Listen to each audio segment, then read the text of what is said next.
Success is nothing more than a few simple disciplines practiced every day, while failure is simply a few errors in judgment repeated every day. It is the accumulative weight of our disciplines and our judgments that leads us to either fortune or failure. I got rich by the time I was 31. Here's the best advice I give my teenage friends. It was easy. What can I tell you? It was hard? No, it was easy. I'm a millionaire by 31. Let me tell you how I did it. I got 3 reasons why I got rich by the time I was 31. Let me give you those. Here's number 1. I lived in America. I mean, how lucky can you get? America is easy. That's why everybody wants to come here. People haven't been plotting and scheming for 50 years saying, if I could just get to Poland, everything would be okay. No, the boat people are not desperately trying to get to Vietnam. No, they're not squeezing through the fence to try to get into Mexico. No. Neil Diamond says, looks like everybody's heading for America. Why? Everybody wants to come here by every means possible. Because America is easy. So if you go home with anything, go home with that. Mr. Rohn reminded us that America is easy. He got rich by the time he was 31. America is easy. Bangladesh is hard. Just take that home. Here's the average yearly income in Bangladesh. 120. That would be hard. Tell me, hard versus easy. So, America's easy. Cambodia would be hard. The Khmer Rouge killed 2 million Cambodians to make communism work. That's hard. America's easy. India would be hard. They've got their challenges these days. Tough. America is easy. China would be really hard. Underline really and make a study. It's hard. America's easy. In about 90 days, you can have that memorized. Johnny, that's all you need. I got rich by the time I was 31. I lived in America. America is easy. Now here's number 2. I found an opportunity. That's all you got to do in America. Search for an opportunity. Take the first one. Try it. If that isn't it, it leads to another one. Door closes, another door opens. This is what's exciting about America. It's full of opportunity, a chance to try. And then what? Try again? And then what? Try again. Never, never run out of opportunity to try. See if you can't better your life, your health, your future, your bank account, your income. Make your fortune here. I lived that. Number 1, found an opportunity. Number 3, I found a teacher. What a grand and glorious, unique thing that was for me at that time in my life. I found a teacher willing to teach me. And his teaching came in 2 parts. Here's what it was. Very simple. Number 1. Mr. Rohn, you have evidently messed up between ages 19 and 25. Now I could understand that. But he didn't leave me there. He said, now, here's the answers on how to change it all the next 6 years, so that the next 6 years won't be like the last 6. What an incredible teacher. Taught me how to have a whole brand new 6 years. First 6, what I messed up. Second 6, I got it right. Second 6 years, I became a millionaire. During that second 6 years, the government was about the same. I'm telling you, interest rates were about the same. The pay scale was about the same. Lord knows my negative relatives were about the same. Circumstances were about the same. The economy was about the same. The unions and their philosophy were about the same. What was going on around me was about the same. Then how come I got rich those second 6 years? I was not the same. I changed. The formula, if you can do that, can anybody do it? Yes. I invite you on that journey anytime you want to. You can stay the same so that the next 6 years will be like the last 6. Take a look at the last 6 years, and I'm telling you, the next 6 years of your life are going to be like the last 6. Unless you want to count on this short list that we call the not much list. Most everybody's counting on this not much list. What if all of your negative relatives turned positive? What would that do for your future and your fortune? Not much. What if prices came down a little? What'll that do for your future? I'm telling you, not much. If the economy gets a little better, what will that do? Not much. Now that the Democrats are in power, what's that going to do for your future? Not much. We could get a good debate going here. If the Republicans had stayed in power, what would that have done? Not much. We could get a good debate going here. I'm telling you, it's a not much list. If you don't make plans of your own, guess what? You'll probably always fit into someone else's plans. Guess what someone else may have planned for you? Not much. Then what's going to make the difference? You're going to have to make the difference. You're going to have to take charge. Now, Mr. Schoaf, my teacher, gave me a promise, and I want to give you that promise now. Here was the promise I got, and I bring it to you. Here's what my teacher said. If you will change, Mr. Rohn, he said, if you will change, everything will change for you. You don't have to change the government. You don't have to change prices. You don't have to change taxes. Forget all that. He said, if you will change, everything will change for you. And the first thing you start changing is what? Your philosophy. You start changing your mind. You start changing how you think. You start picking up new ideas and information, gathering new knowledge, making better decisions about what's valuable. And I'm telling you, if you'll do that, your whole life will change. Your health will change. Your relationship with your family will change. Your ability to cope with challenges and problems will change. I'm telling you, income, promotions, all of it will change if you will change. It'll all change. If you won't change, it isn't going to change. You can keep your fingers crossed if you want to and hope they'll straighten it out. You can wish for the wind not to blow quite as severely, but I'm telling you, wishing for the wind to change in your favor, we call that naive at best. Don't do this any longer. Wish for a better wind. The key is to wish for the wisdom to set a better sail. Utilize whatever wind that blows to take you wherever you want to go. That is the philosophy I picked up at age 25, and it revolutionized my whole life. And here's what I found. I found it was easy. I got rich by the time I was 31, and it was easy. Now here's my definition of easy. Jot this down. My definition of easy means something I could do. I figure if it's something you can do, it's easy. Now, here's a parenthesis. I worked hard at it. I found something I could do, which was easy, but I worked hard at it. I got up early and stayed up late, worked hard for those 6 years. But what I did was easy, meaning it was something I could do. You say, well, Mr. Rohn, if it was so easy, how come everybody else around you during those 6 years, how come they didn't get rich? Here's why. It's easy not to. How else would you describe it? That's it. You say, no. For all the rest of them, it was hard for them, and it was easy for you. That's not true. You couldn't debate me on that in front of this intelligent audience. But here's the challenge.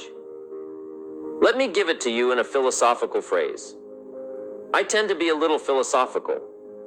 Here it is. The things that are easy to do are also easy not to do.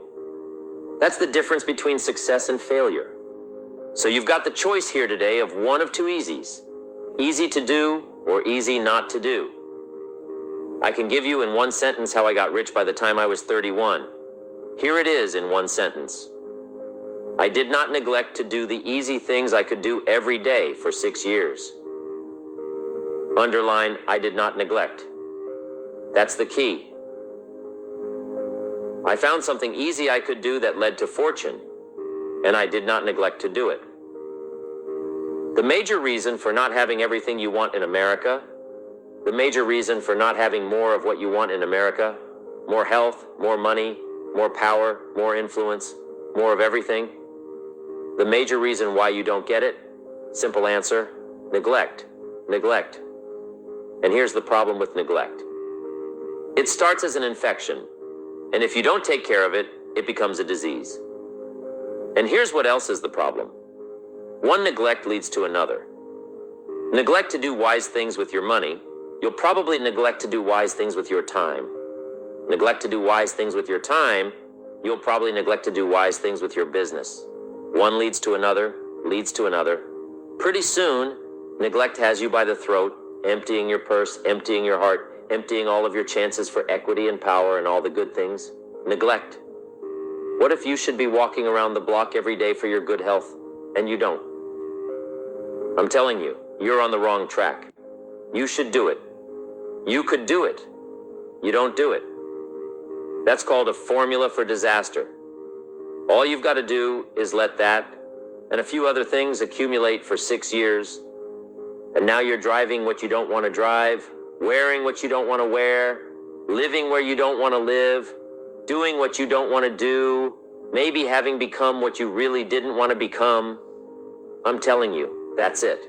Just neglect along, drift along, and it's got you by the throat.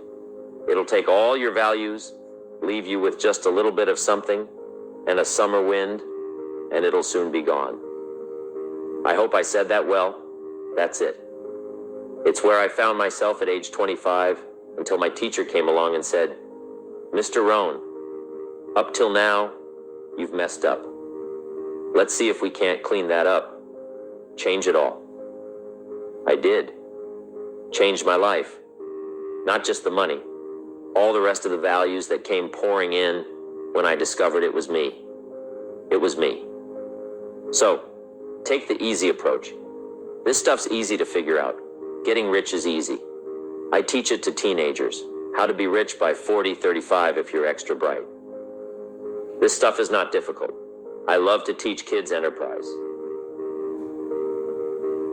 Here's the big challenge of life. You can have more than you've got because you can become more than you are. That's the challenge. And of course, the other side of the coin reads, unless you change how you are, you'll always have what you got. I have found in my experience that income does not far exceed personal development. Now, sometimes income takes a lucky jump, but sure enough, unless you grow out to where it is, it'll usually come back to where you are. Life has strange ways. If somebody hands you $1 million, best you become a millionaire quickly so you get to keep the money. Otherwise, sure enough, it'll disappear.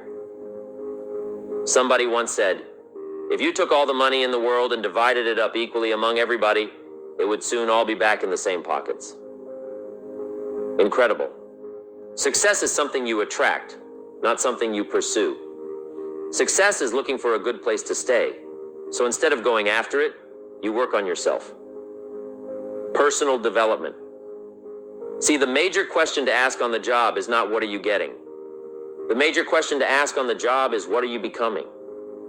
The big question is not what am I getting paid here? The big question is what am I becoming here?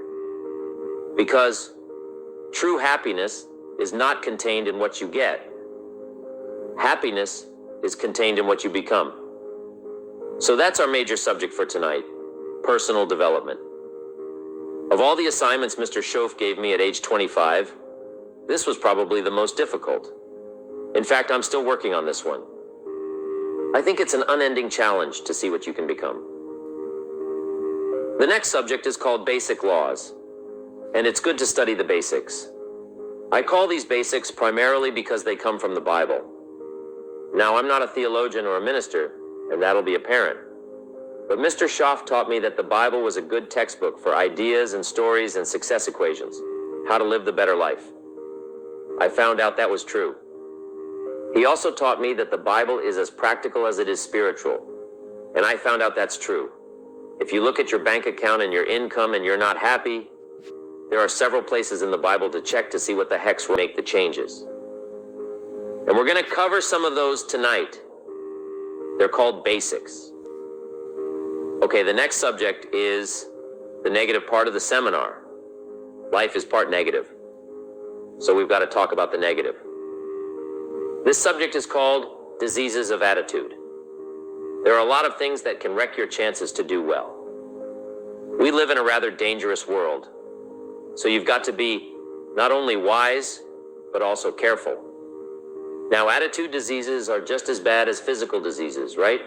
High blood pressure, heart trouble, a lot of things can lace your chances to do well. So you've got to be careful, and attitude diseases are deadly. They'll destroy all the good things you start.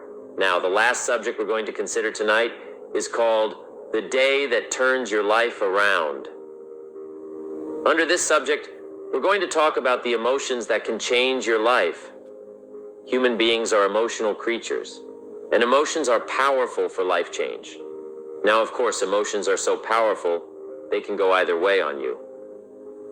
Emotions can either build or destroy, so you really have to employ emotions properly. We call civilization the intelligent management of human emotions. If you can intelligently apply your emotions in the right direction, no telling what can happen. It could turn your life around. One day would be sufficient. The major key to your better future is you. I'd like to have you underline 2 words just to give it some added punch. Underline the word major and the word you, so that it reads, the major key to your better future is you. Now, my first suggestion is to transfer this to a card or something where you can put it up, where you can see it every day. Preferably, put it up where you can see it at the beginning of the day before you go off to put the day together. This is a good phrase just to glance at and keep in mind as you're putting the day together. It's called the silent seminar. If you'll just let this talk to you during the day, I found it to be tremendously helpful. The major key to your better future is you. For a big share of my life, I didn't have this one quite figured out. Among a lot of things I didn't have quite figured out, many things used to puzzle me back in those early days. I used to wonder why 2 people could work for the same company and one make twice as much money. Now see, that used to puzzle me. Maybe they were the same age, graduated from the same school, lived in the same community, worked for the same company with the same products and the same services. They've got the same traffic, the same problems, and one makes $1,000 a month and the other one makes $2,000 a month. That was my puzzling question. Why would this long list be the same and the money twice as much? I asked, what's the difference between $1,000 a month and $2,000 a month? And I don't mean $1,000 a month, right? I could figure that out. But what makes the difference? Why would one person do twice as well or 3 times as well, speaking economically? Now, I know there's more than one way to do well. I understand that. But in this little narrow area called compensation, what's the difference? Well, back then, with my faulty thinking, I'm trying to reason it out. I thought, well, maybe time makes some of the difference, right? Some people do better because they have more time. I used to say, Harold ought to be able to do well. He's got a lot of time. If I had all of Harold's time, I could do well. Now that's got to be done. Now, if you can't get more time, which you can't, what could you get more of that would make a difference in economic results? Here's the key word. Make it a part of your notes. We're going to consider it tonight. The word is value. And I have a little phrase for your notes. Value makes the difference in results. Value makes the difference. You can't get more time, but you can create more value. Now, here's the first lesson of economics. Everybody should learn from the time they're old enough to understand what a dollar means, how to earn one, how to get one, how to keep one, what to do with it. First lesson of economics. We primarily get paid for value. That's lesson 1, bringing value to the marketplace. That's how you get paid. You don't get paid for the time. I know it takes time to bring value to the marketplace, but you get paid for the value, not the time. Now, since that's true, here's one of the key questions of the evening. Is it possible to become twice as valuable in the marketplace and make twice as much money in the same time? Could you become 3 times as valuable and make 3 times as much money in the same time? Is that possible? The answer is yes, if. And it's always if, right? Life is known as the big if. Harry Truman once said, life is iffy. How true. And here's the big if we're going to consider tonight.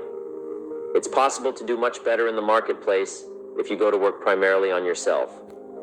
In conclusion, becoming a millionaire starts with the crucial principle of working harder on yourself than you do on your job. It's about developing an above-average mindset, cultivating valuable skills, and creating more value in the marketplace. Focus on personal development, financial discipline, and seizing opportunities with a positive and resilient attitude. Remember, the key to wealth isn't just about the money. It's about becoming an exceptional person who consistently delivers and attracts success. As you grow and improve, so will your financial rewards. The major key to your better future is you.